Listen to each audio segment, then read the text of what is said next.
अगर आप एक दिन अपने घर की सफाई कर रहे हो और आपको अपने पिता की पुरानी पासबुक मिल जाए और उसमें करोड़ों रुपए जमा हो। सुनने में अजीब लगता है ना, लेकिन ऐसा असल में हुआ है। चिली में एक शख्स के पिता की मृत्यु 14 साल पहले हो गई थी। कमरे में एक बड़ी पुरानी पासबुक मिली जिसमें 1.5 लाख के करीब जमा थे। दिक्कत ये थी कि बैंक बंद हो चुका था। बड़ी कानूनी माथापच्ची के बाद पैसा हाथ आया। सोचिए, आपके साथ ये हो जाए तो क्या हो। भारत में अगर बैंक में पड़ा पैसा कोई भूल जाए और सालों तक क्लेम न किया जाए तो पैसा जाता कहाँ है और क्या आप उसे वापस ले सकते हैं? इस वीडियो में हम इन्हीं सब के बारे में जानेंगे विस्तार से।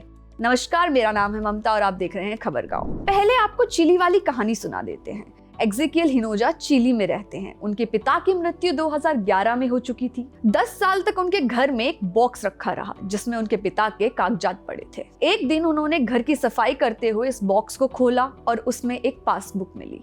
ये कोई मामूली पासबुक नहीं थी, 60 साल पुरानी थी, साल 1960 के आसपास की। उसमें जमा रकम थी लगभग 1.4 लाख रुपए के बराबर, जो चिली की मुद्रा है। उनके पिता ने ये पैसे घर खरीदने के लिए जमा किए थे, लेकिन बाद में कभी निकाले नहीं। अब इतने सालों बाद उस पैसे का क्या हुआ? पहली समस्या, वो बैंक जिसमें पैसा जमा था सालों पहले बंद हो चुका था। तो क्या पैसा गया? यहाँ आता है असली ट्विस्ट। उस पासबुक पर एक मोहर लगी थी, स्टेट गारंटेड। अब ये क्या होता है स्टेट गारंटेड?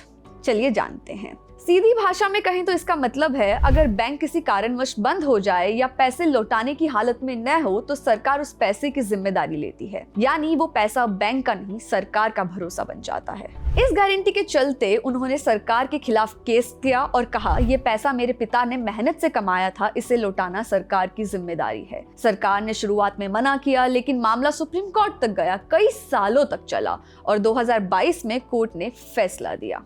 सरकार को 1 अरब पैसों, लगभग 10 करोड़ का भुगतान करना होगा और वो भी ब्याज समेत। सोचिए, 60 साल पुरानी पासबुक और आज करोड़ों की रकम। अब आते हैं भारत पर। क्या भारत में भी ऐसा हो सकता है? क्या किसी बैंक या पोस्ट ऑफिस में आपके या आपके परिवार के नाम से कोई पुराना खाता पड़ा हो और उसमें पैसा जमा हो लेकिन कोई क्लेम करने वाला न हो? उत्तर है हाँ। आरबीआई के मुताबिक भारत में इस वक्त 78,000 करोड़ से भी ज्यादा रकम बैंकों में अनक्लेम पड़ी है। यानी ऐसा पैसा जिसे 10 साल या उससे ज्यादा वक्त से किसी ने न छुआ हो। ये पैसा जाता कहाँ है?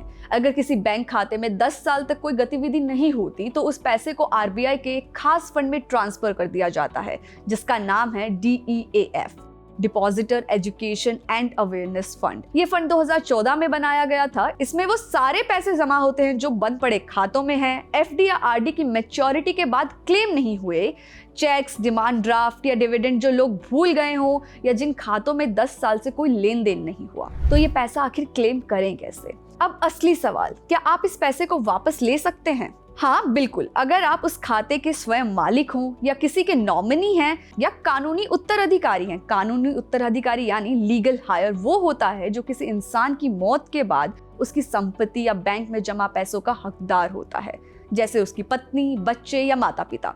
अगर नॉमिनी नहीं है तो पैसे निकालने के लिए इन्हें लीगल हायर सर्टिफिकेट दिखाना पड़ता है जिससे साबित हो सके कि ये लोग असली वारिस हैं। तो आप इस पैसे को क्लेम कर सकते हैं। अभी तक प्रक्रिया कुछ जटिल रही है। आपको संबंधित बैंक में जाना पड़ता है, दस्तावेज देने होते हैं और बैंक जांच के बाद क्लेम की प्रोसेस स्टार्ट करता है। लेकिन अब ये प्रोसेस सरल होने जा रही है। नई सुविधा, केंद्रीय पोर्टल। अप्रैल 2024 में आरबीआई ने घोषणा की कि एक नया सेंट्रल पोर्टल बनाया जा रहा है जहां आप अपना पैन, आधार या मोबाइल नंबर डालकर चेक कर सकेंगे कि किसी बैंक में आपके नाम कोई अनक्लेम्ड पैसा तो नहीं पड़ा। आप सीधे वहीं से क्लेम की प्रोसेस शुरू कर सकते हैं। इससे ट्रांसपेरेंसी बढ़ेगी और धोखाधड़ी के मामलों में कमी आएगी। आरबीआई ने बैंकों को भी निर्देश दिया है कि वो अपने ग्राहकों को ज्यादा सक्रिय रूप से जानकारी दें और नॉमिनी जोड़ने के लिए प्रोत्साहित करें। नामिक व्यक्ति का महत्व। भारत में बहुत से मामले तब सामने आते हैं जब किसी की मृत्यु के बाद परिवार को यह पता भी नहीं होता कि उनके नाम से बैंक खाता है। इसलिए जरूरी है हर बैंक खाते में नॉमिनी जोड़ें, जरूरी कागजात को एक सुरक्षित जगह रखें और घर के अन्य सदस्यों को इसकी जानकारी हो। भारत में ऐसे केस हुए हैं क्या? जी हाँ बिल्कुल, भारत में भी ऐसे कई केस सामने आए हैं। मुंबई 2019, एक व्यक्ति को अपने पिता की 25 साल पुरानी LIC पॉलिसी मिली। उस पर 20 लाख रुपए का क्लेम मिला। दिल्ली 2021, एक रिटायर्ड पोस्टमास्टर के बच्चों को उनके नाम से पोस्ट ऑफिस सेविंग अकाउंट मिला जिसमें 4 लाख जमा थे। तो अगली बार जब आप घर में पुरानी अलमारी खोलें और कोई फाइल देखें तो ध्यान दें, शायद वहां कोई छुपा हुआ खजाना हो। और अगर आपके परिवार में कोई बुजुर्ग है तो उनसे पूछें, दादाजी, नानी, कोई पुराना खाता तो नहीं पोस्ट ऑफिस में या बैंक में। आपको दादा दादी पर पैसे निकालने का दबाव नहीं डालना है, बस उन्हें बताना है कि अपने खाते में नॉमिनी जरूर जोड़ें। अगर आपको ये वीडियो जानकारीपूर्ण लगा तो इसे जरूर शेयर करें ताकि लोग अवेयर हों, किसी की मेहनत और कमाई यूं ही बर्बाद न जाए। धन्यवाद। कमेंट्स में जरूर बताएं आपको वीडियो कैसा लगा।